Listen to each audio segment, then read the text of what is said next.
Hey everybody, Scoutcrafter here again. It's TGIF, it's Friday, thank God. And you made it through another week. Everything's going good so far. This is a good time of year for me. I love the September-October season. And as long as we don't get any storms, we got some, storms brewing, but hopefully we'll get through them and then we'll get into the cooler weather. Couple things to talk about today. Won't be doing a tool restoration, kind of a mosh today because Monday I'm hoping to get this that Arnold thing going.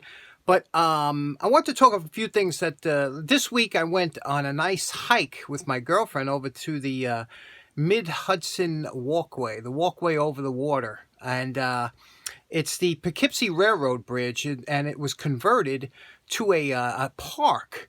And it's really interesting because this bridge spans 1.28 miles straight across. I mean, straight as an arrow, and very level. It's just a marvel of engineering.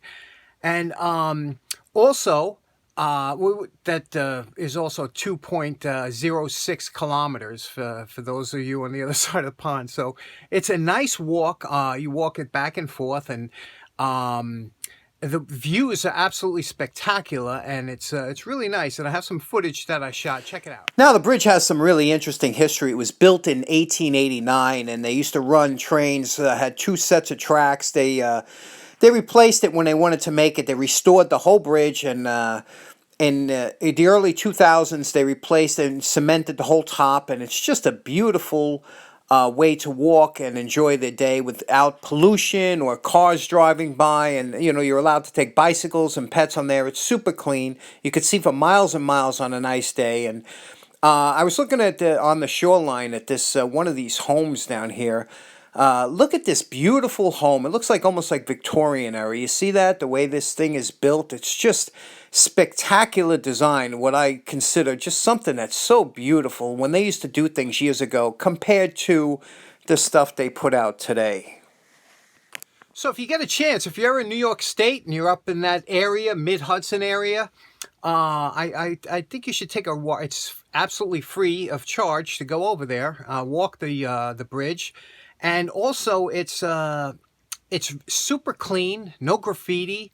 Nice people up there. It's just a wonderful experience. I really think you'll enjoy it. So if ever you're in that area, I implore you to give it a shot and try it out. Next up, I was walking at night. I do my walks around town, and I was walking up by the school here. We have a school a few blocks from my house, and they just redid the school, and they're always throwing out stuff as I was walking by. You remember the old school chairs? Those things were practically indestructible. I mean, we used them for years. I remember, but they were made of steel and heavy-duty plywood, and good plywood, no gaps. I mean, this is when plywood was plywood. This stuff, these chairs, they were literally almost indestructible. I mean, we would, mess with those chairs, all pick at them, and they lasted for years and years and years. And I saw a chair. Check this chair out. I'm on my walk passing the school. The garbage they always throw out. But look here. Look at the chairs that's thrown out. Do you remember these old chairs? These chairs were built, and what an easy restoration. But look at that. Nice ply they used, heavy duty steel. This is a great chair. A great all-round heavy duty chair. And I don't take it because, I got things to do. Okay, next up, very soon we're going to be talking about some Morse code. I've been practicing for this episode. I'm looking forward to it. Talk about Morse code and how I got into it and why I love it, and it's pretty cool. I think you'll enjoy it. Some sending lights and things like that. But I made these sending units and also regular area lights from cigar boxes. Cigar boxes. I mean, when I was a kid growing up, my grandfather smoked cigars, and I guess there was cigar. But when they kept cigar boxes years ago in the back of a closet or something, there was always something cool in there. Whether it be my mother used to keep some old silver coins in a cigar box, or, there would be jewelry or something in an old cigar. There was always something interesting in an old cigar box, especially the nice ones, the wooden ones, the ones that you would want to keep. Let me show you what I mean. Let's go upstairs. We're up in the attic again. For those of you new to the channel, we'll get up here more during the cooler weather, but I love it up here. I got all my stuff up here, all my scout stuff. Everything that's cool is up here. Let me show you about those cigar boxes. Now, I have dozens and dozens of cigar boxes that I collected over the years, but there are some, like, you know, the old-fashioned cardboard ones. Those were cool because of the graphics, but they didn't hold up so well. But then you had the ones like this one here that was made of a wood, and they stained it nicely, and, you know, it had the hinges on it that...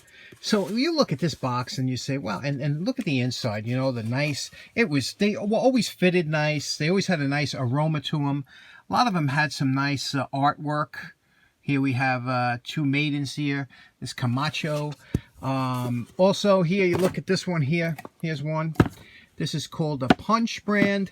This one here is similar to the cardboard style, but it was made of wood. And look at the nice grain wood. They used the, you know, these hardwoods that they had, and a lot of these were because they would protect the, I have some buffing wheels in here, but they would protect the cigars from moisture. And look at the graphic on this guy. Look at this guy.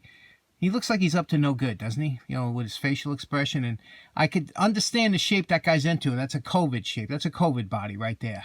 But, yeah, Punch. And this is, in, you know, it's raised up here. Nice little box here.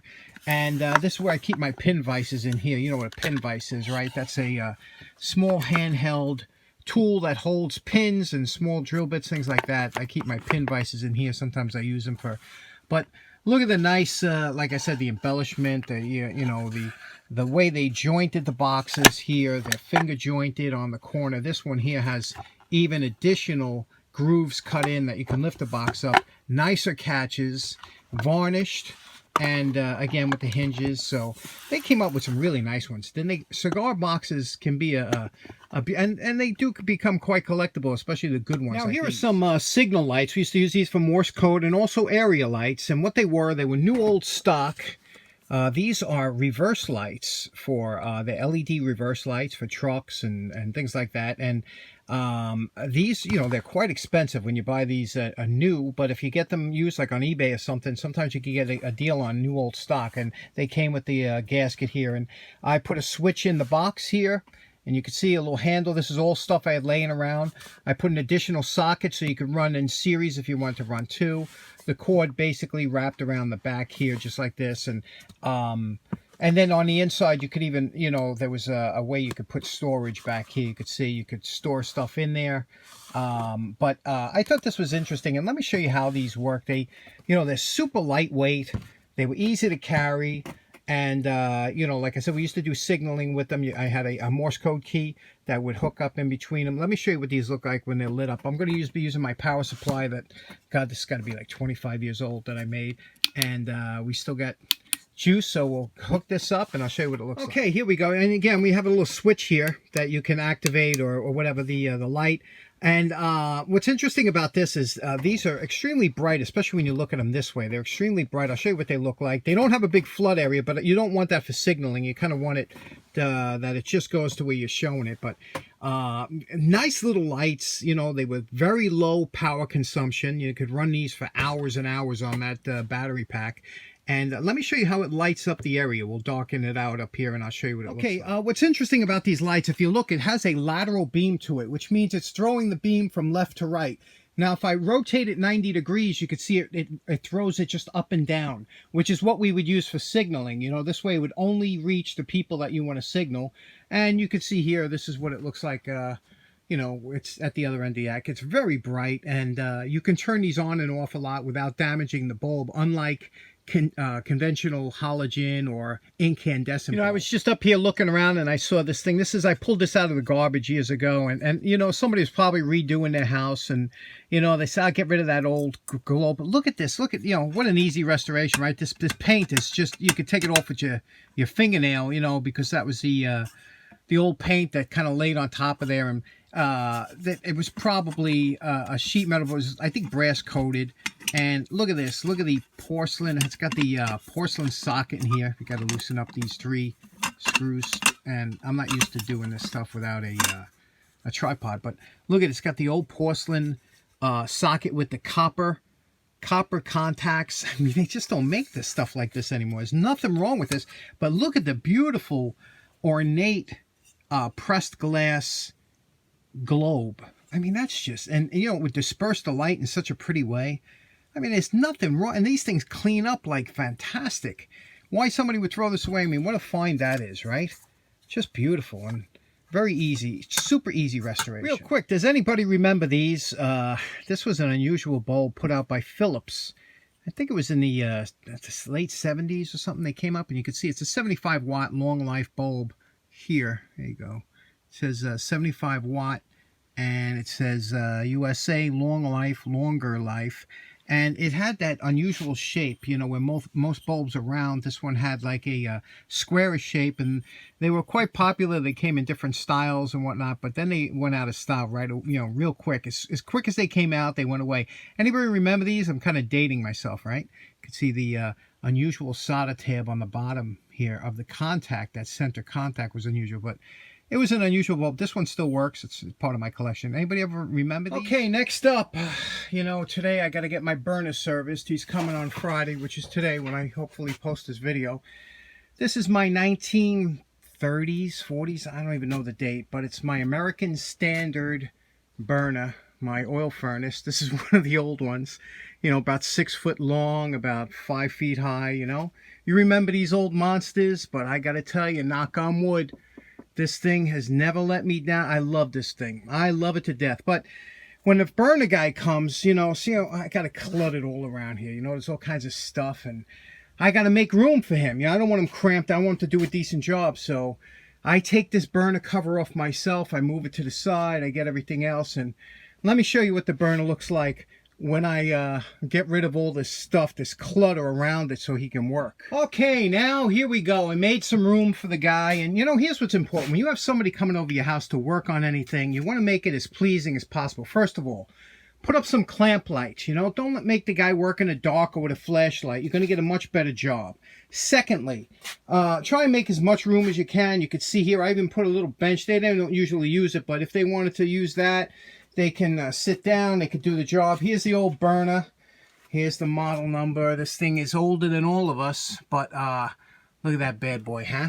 And I wiped the whole thing down. Everything's wiped down, swept up. So this way, you know, they see that. I'll tell you, whenever you get somebody, even if somebody's working on your car, I always steam clean my car before the engine, before I let any mechanic touch it, and they take a lot of pride in that. They see you do, and they will. They nothing worse than going to a dark, dingy, you know, oil-covered place. You wipe it down, get it clean. I took all the covers off over here, stacked them up. You know, I put them back on. You don't have to do it. It's another thing you don't have to do. It makes a huge difference. Now, here's a little window on here. See this? This is how you can check the flame. Let's fire it up. I'll show you what I mean. You'll hear it kick on in a second. There she goes. Now here's another thing. I always tip the guy 20 bucks every time he, you know, it's only once a year the service guy comes, and that makes a big difference. This guy knows you're getting him lunch when he comes, you know. Let's take a look at that flame. Here, I see this little, there you go, you see that? Look at that, that's how you can just see the licking of the flame. Let me open up the door. You can open up the door too and get a good look at what it looks like. See that? Let me open it up all the way. There you go. That's what I'm talking about. Good old US steam heat.